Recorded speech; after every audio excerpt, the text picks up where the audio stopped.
Welcome to Zen and the Art of Motorhome Cooking. I'm Stacey Joy, and today I'm going to share a very special recipe with you from Brazil. I used to live there, working and teaching in Manaus, which is in the Amazon jungle. Brazil has so many wonderful things to offer, especially the food. My favorite, personally, was this simple recipe called pão de queijo, and if you haven't heard of it, or if you've never tried it, you have got to try this recipe. So in Brazil, their main starch staple is this thing called manioc, which is a root.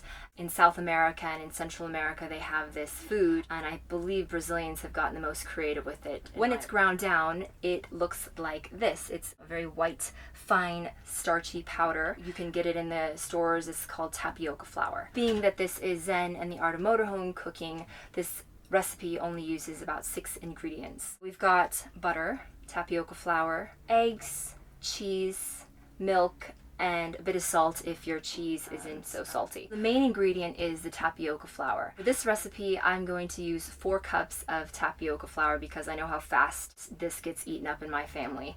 So 4 cups of tapioca flour, half that amount in milk, which would be 2 cups, and then half that amount in butter, so about a cup of butter. Like many recipes, they call to mix the dry ingredients in one bowl and the wet ingredients in another, but we're going to get crafty and just use 1 pot. So first we're going to melt the butter and the milk in the pan. So we've got a cup of butter, and let that melt down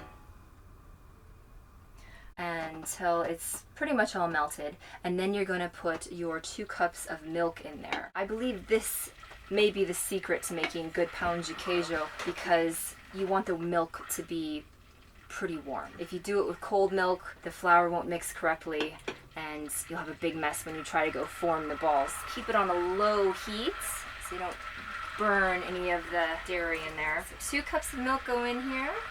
1 and 2.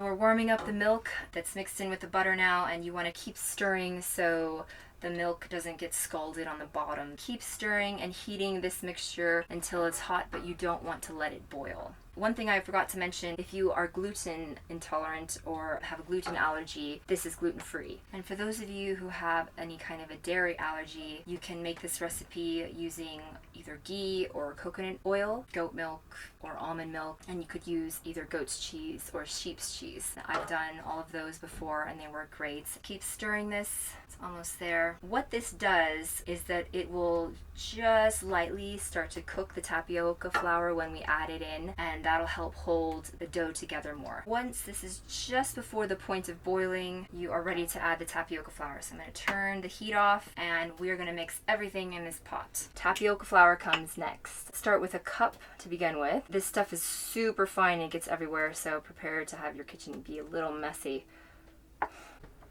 Alright, so try to stir it in as much as you can from the beginning. About a cup. And add your 2nd cup once that's pretty mixed in there. Stir it all in. And this is probably the most complicated part because you really want to try to get the lumps out before they form as it's starting to cook in the heat of the milk and butter. This is cup number 3. Those of you with electric mixers, beware. I've tried this with a food processor when we were in a house, and it gets really sticky and it broke the food processor. So I would recommend just using a spoon and a bit of elbow grease. This is our 4th and final cup. I think most of it got in the pot. Don't worry at this point if it looks like it's too much flour. We still have the eggs and the cheese to add in. Once that is mixed in, you're ready to add the eggs. So we've got 4 eggs, 1 egg for every cup of tapioca flour. There's 1, 3, and let's stir in the egg. So now the dough is looking much wetter again. And if it gets too wet, you can sprinkle a little bit more tapioca flour in there. Let's see how it goes once we add the cheese in, because that's our next ingredient. So keep using that elbow grease. For this pão de queijo recipe, we are going to use some fresh local cheese that we got in the market. It's so fresh it comes wrapped in a banana leaf. You can use pretty much any cheese with this. I've done hard cheeses, soft cheeses. This is a very soft cheese, which tends to work nicer. It mixes in better, but if you use a hard cheese, it means you just get more chunky bits of cheese in there. So you can experiment with all of them. Depending on your liking, you can put a cup to a cup and a half of cheese. I'm just going to cube this. It's all going to get mixed in, so it doesn't have to be pretty. If you do use a hard cheese, I would recommend grating it.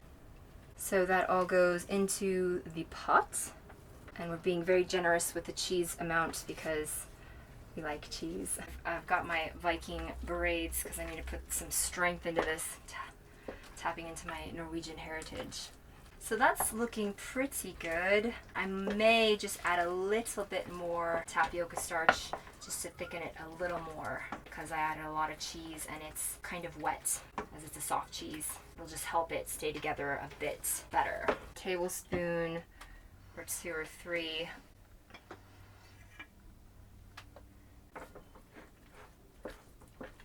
So you want it to be thick enough so when you spoon it out, it'll stay lumped together. I think this is looking pretty good. It's pretty sticky on the spoon there. So I think we're ready to preheat the oven and scoop them out and put them on the stone to bake. I'm actually going to skip the salt because there's a lot of salt in that cheese and I don't think it's going to need any extra. So I've just preheated the oven to 450. While that's heating up, we're going to spoon the dough onto the stone. Grab a scoop of pão de queijo dough and dollop it on your stone. And just about a finger or two distance spacing is probably going to be just fine. If you forget to heat the milk, this would not be possible. It would just be a big goopy mess. I saw on a recipe once on YouTube, someone didn't use warm milk and they suggested using muffin tins. And I guess that works, but it's not the same for real Brazilian cheese bread, pão de queijo. There we go. And the first round is ready to go in the oven. Again, the middle rack works the best so it's not directly above the flame. And in 15 to 20 minutes, we'll check them and see how they're looking. It's been about 20 minutes, which is about the time that you want to leave in each batch, but I can smell that the cheese is baking, so that's your best indicator that they're ready. So let's check and see how they look. They're also a bit browned on the edges, which is another sign that they're ready to be eaten. So there you have it. Here's our first batch of pão de queijo. You can see there's some lumps of cheese and nice little crispy brown ridges in here. When you do it like this and just dollop it off from the spoon, they make all these nice individual pão de queijo bites. They are so nice. They're crispy on the outside and you have this gooey, light deliciousness inside. So let's leave these to cool for a few minutes and then we'll take them off and get our second batch on. See, they come off nice and easy like that, and we'll just put them on a plate to further cool and be served. If I'm lucky, by the time I've baked all of them, we'll still have some on the plate. Often these just get eaten as I put them on the plate, so maybe we'll hide them from the kids and then we'll have a nice batch to show at the end.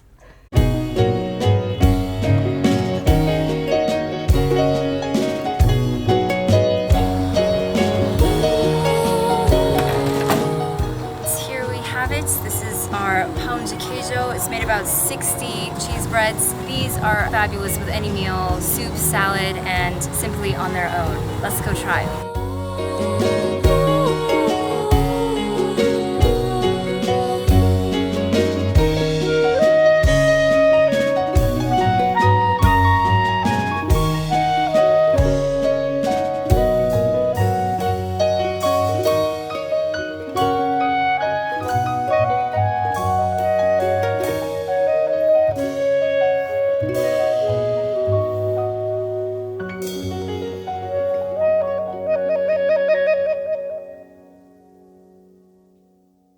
Well, if you enjoyed watching this video, please give it a like and subscribe to our channel. Let me know in the comment section below how you get on making the pão de queijo. Boa sorte e ciao!